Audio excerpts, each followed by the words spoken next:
2020 எப்படி போச்சு? ஒரு சின்ன ஒரு ரிஃப்ளெக்ஷன். என்னை பொறுத்த வரைக்கும் இது ஒரு ட்ரெமெண்டஸ் இயர். அதாவது ஒரு பெரிய மாற்றம் அப்படின்றது என் வாழ்க்கையில் நடந்துச்சு. காரணம் என்னென்னா, 2019 செப்டம்பர் அந்த மாதிரி டைமில் வந்து நான் என்னுடைய வேலையை, அதாவது நான் தொடர்ந்து செஞ்சுக்கிட்டு இருந்தேன். ரெகுலர் ஜாபை குவிட் பண்ணிவிட்டு, சரி ஓகே, இனி வந்து ஃபுல் ஃப்ளெஜ்டாக நம்மளுடைய பிஸ்னஸ் பார்க்கலாம், இல்லை நமக்கு என்ன சரியாக இருக்கோ அதை கவனிக்கலாம்னு சொல்லி வெளியே வந்தேன். 2020 வந்து எனக்கு ரொம்ப ஒரு எக்ஸ்பெக்டேஷன்ஸ் அதிகமாக இருந்த இயர்.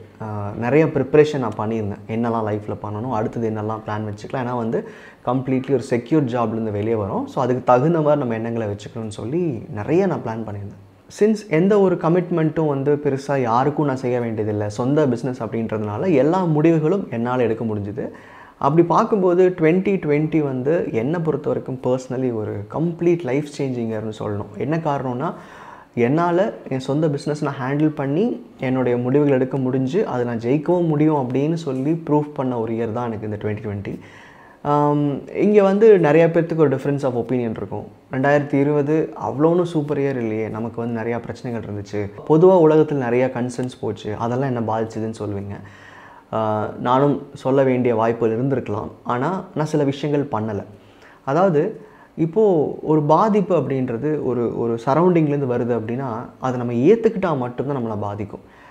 இங்கே நம்ம ஈர்ப்பு விதியில் பார்க்குற ஒரு விஷயமே என்ன அப்படின்னா, நம்ம எண்ணங்கள் நம்மளை பாதிக்கும்னு தானே சொல்கிறோம். அப்போது நம்ம எண்ணங்களில் எதை அலோவ் பண்ணுறோம், எதை அலோவ் பண்ணலை, எதை நீங்கள் அதிகம் கவனிக்கிறீங்க, எதை அதிகம் பேசுகிறீங்க, எதை அதிகம் உணர்றீங்க, அது உங்கள் கான்ஷியஸ் வந்து உங்கள் லைஃப்பில் பெருசாக காமிக்க ஆரம்பிக்கும். ஏன்னா நீங்கள் எதை பார்க்குறீங்களோ அதுதான் இங்கே வாழ்க்கையாகுது, எதை நீங்கள் நினைக்கிறீங்களோ அதுதான் இங்கே வாழ்க்கையாகுது, எதை நீங்கள் கேட்குறீங்களோ அதுதான் இங்கே வாழ்க்கையாகுது. இந்த 2020 வந்து என்னை பொறுத்த வரைக்கும் personally if you ask me, amazing year. நான் பேசி நான் பழகிட்டு இருக்கிற நிறைய பேர், இல்லை என்னுடைய இந்த கோச்சிங்கில் இருக்க நிறையா பேர், இல்லை சாதாரணமாக நம்ம சேனல் ஃபாலோ பண்ண நிறைய பேர் வந்து என்கிட்ட பேசும்போது இந்த உலகத்தில் நடந்துக்கிட்டு இருக்கிற இந்த ஒரு பெரும் பிரச்சனை அப்படின்னு சொல்லப்படுற ஒரு விஷயம் தன்னை பாதித்ததாவோ அதனால் என் லைஃப்பில் வந்து முன்னேற முடியலனோ அவ்வளோ பேர் சொல்லி நான் கேள்விப்படவும் இல்லை. அப்படி என்கிட்ட சொன்ன சில பேர்த்துக்கிட்ட நான் கேட்ட ஒரே விஷயம், உங்களுக்கு 2019க்கும் 2020க்கும் என்ன தடைன்னு கேட்டால் அவங்க வந்து யோசிக்கிறாங்க. என்ன காரணம்னா, நம்ம செஞ்சிட்ருக்கிற செயல்கள் எப்பவுமே ஒன்று தான். 2019 ஒரு பெரிய ஸ்பெஷலையும் 2020 ஒரு பெரிய பிரச்சனையும் கொடுத்துடல. எல்லா வருஷமும் ஒரே மாதிரி தான் இருக்குது. 2019க்கும் 2020க்கும் ஒரு பெரிய டிஃப்ரென்ஸ்ன்னு சொல்லி நீங்கள் ஒன்றும் சொல்லிட முடியாது. ஏன்னா நீங்கள் என்ன முயற்சி எடுக்கிறீங்களோ அது நடக்க போகுது. இன்றைக்கி உங்கள் கண்ணு முன்னாடி நடக்கிற ஒரு விஷயத்தை பார்த்துக்கிட்டு இது எனக்கு தடையாக இருக்குமோன்னு சொல்லி நீங்கள் அதை காரணம் காட்டுறீங்க. 2019 என்ன தடை இல்லாமல் இருந்துச்சு? உங்களுக்கு அந்த வருஷத்துலேயும் உங்கள் முயற்சிகளை தடைகள் இருந்திருக்கலாம். இப்போது நிறைய ரூல்ஸ் அண்ட் ரெகுலேஷன்ஸ் மாறிடுச்சு, நான் வெளியே போக முடியல, என் பிஸ்னஸ் பண்ண முடியல.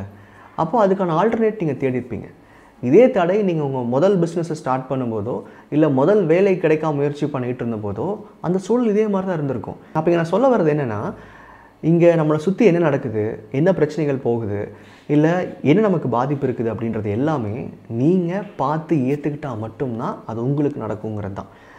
அப்போது இதையெல்லாம் நான் அவாய்ட் பண்ணிவிட்டு நான் மொத்தமாக வந்து 2020 நான் ஹாப்பியாக பாசிட்டிவாக பார்த்துருக்க முடியுமானா கண்டிப்பாக முடிஞ்சிருக்கும். இப்போ நீங்கள் ஒரு நோட் எடுத்து 2019 உங்களுக்கு என்ன ஆப்பர்ச்சுனிட்டிஸ் கிடைச்சிது, அதை எப்படி பயன்படுத்துனீங்கன்னு எழுதுங்க. 2020 என்ன கிடைக்கல, அதனால் உங்கள் லைஃப் நினச்சி எழுதி பாருங்கள். இங்கே ரெண்டுலேயுமே என்ன ஒரு காமனான விஷயம்னா, நீங்கள் ஆக்ஷன் எடுத்தீங்களா இல்லையான்றது தான். பொதுவாக ஒரு பிரச்சனை நடக்கும்போது நம்மளை அதில் கொண்டு போய் நுழைச்சிக்கிட்டு நமக்கு அது நடக்குதுன்னு கற்பனை பண்ணுறது தான் இங்கே நிறைய ப்ராப்ளம்ஸ்க்கான பேசிக்கு. அப்போது இதனால் யாரும் பாதிக்கப்படலை, எல்லோரும் சந்தோஷமாக தான் இருந்தாங்கன்னு சொல்ல வரல. பாதிக்கப்பட்டவங்களுக்கு அவங்க ஆல்டர்னேட்டை யோசிக்கிறதுக்கு, அதாவது ஒரு சுச்சுவேஷனில் நம்மளால் இதுக்கு மேலே நகர்ந்து போக முடியலன்னா ஒன்று வழியை மாற்றிக்கணும், இல்லை அங்கே வேறு ஏதாவது வழி இருக்கான்னு தேடணும். அப்படி இல்லாமல் எனக்கு வந்து ரோடு தூரம் முடிஞ்சிருச்சு, இதுக்கு மேலே எப்படி போகிறதுன்னு ஒரு கேள்வி கேட்டால் யார் உங்களுக்கு ஹெல்ப் பண்ண முடியும்? அப்போது உங்களுடைய பார்வை, உங்கள் அப்ரோச் இந்த வருஷம் ஒரு வேளை சரியாக இருந்துருந்துச்சுன்னா இந்த இயரும் எல்லா வருஷங்கள் மாதிரியே ஒரு சக்ஸஸ்ஃபுல்லான இயராக தான் இருந்திருக்க முடியும். நிறையா விஷயங்கள் காமனாக தள்ளி போச்சு, நிறையா விஷயங்கள் நீங்கள் பிளான் பண்ணது அது மாறி இருக்கலாம். நானும் நிறைய விஷயங்கள் பிளான் பண்ணேன். உண்மை சொல்லணுன்னா, நான் ஒரு பர்சனல் சேனல் ஸ்டார்ட் பண்ணணும்னு நினச்சது 2019 எண்டில்.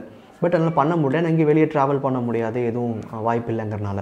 ஆனால் அந்த இடத்துல நமக்கு என்ன ஆப்பர்ச்சுனிட்டி, அது எப்படி அடுத்தது போகிறதுன்றது யோசிச்சிருக்கணும் அப்படின்றது தான் நான் பேசி பலவங்கிட்ட பார்த்த ஒரு விஷயம்.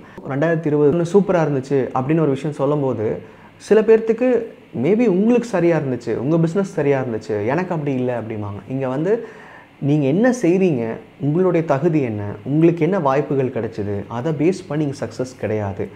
இப்போ என்னை விட ஒரு 10 வயசு சின்ன பையன் என்னை விட நல்லா பிஸ்னஸ் பண்ணுறான், என்னை விட நல்லா யோசிக்கிறான், என்னை விட ஒரு நல்ல பெட்டரான பொசிஷனில் இருக்கான், இன்றைக்கி என்னை விட நிறையா சம்பாதிக்கிறான். அப்போ என்ன அர்த்தம்? இப்போ வந்து எனக்கு அவனுக்கு என்னென்னா 10 வருஷம் எனக்கு எக்ஸ்பீரியன்ஸ் இருக்குது, படிப்பு இருக்குது, எல்லாமே இருக்குது. அப்போது என்னை விட ஒருத்தர் பெட்டராக இருக்காங்க, இல்லை என்னை விட ஒருத்தருக்கு பெட்டரான சூழல் அமைஞ்சிருக்கு அப்படின்னா அது கிடையவே கிடையாது. அதுக்கு உண்மையான காரணம் அவனோட இன்டென்ஷன்ஸ் என்னை விட ரொம்ப பெருசு, அவன் வாழ்க்கையை அப்ரோச் பண்ணுற விதம் என்னை விட ரொம்ப பெருசு. அவன் தேவைகள்னு சொல்லும்போது ஒரு சின்ன விஷயத்துக்கு செட்டில் ஆக மாட்டான். என்னுடைய தேவை ரொம்ப பெருசு, என் இன்டென்ஷன் ரொம்ப பெருசுன்னு யார் சொல்கிறாங்களோ அவங்களுக்கு தான் வாழ்க்கையில் ஆப்பர்ச்சுனிட்டிஸ் நிறையா வர ஆரம்பிக்குது. அப்போது இந்த உலக நடப்புகளோ உலக பிரச்சனைகளோ 2019, 20, 21 அப்படின்றதுல எந்த ஒரு வேறுபாடும் கிடையாது. எண்ட் ஆஃப் த டே நீங்கள் என்ன பண்ணீங்க?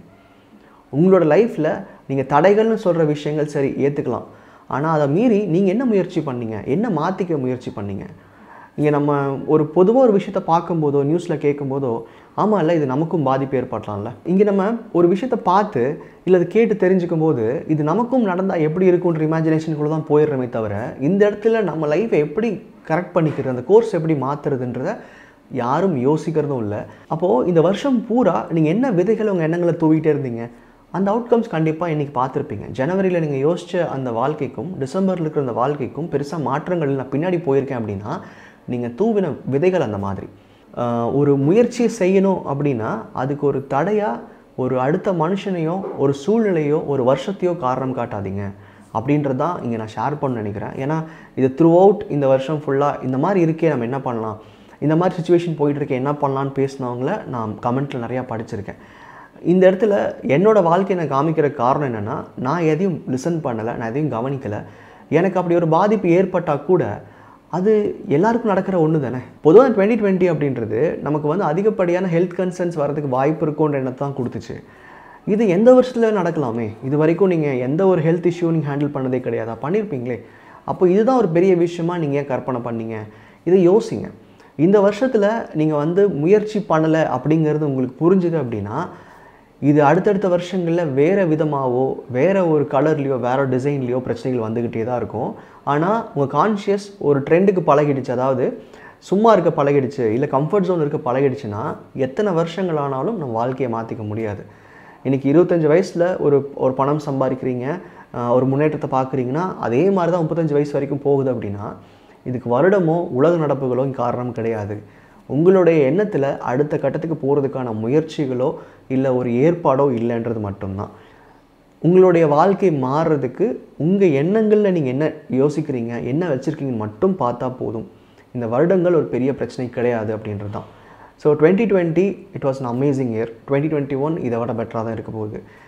இன்னையிலிருந்தே முடிவு பண்ணுங்கள், எனக்கு என்ன வேணுன்றதுல தெளிவு இருக்கா, ஒரு சரியான இலக்கை வச்சுருக்கீங்களா, அதுக்கான முயற்சி என்ன செய்கிறீங்க. இன்றைக்கி உங்களை சுற்றி நடக்கிற விஷயங்களை கவனிக்காதீங்க. இன்னையிலிருந்து இந்த முயற்சி எடுத்திங்கனாவே மாற்றங்கள் கண்டிப்பாக நீங்கள் பார்க்க முடியும். நன்றி.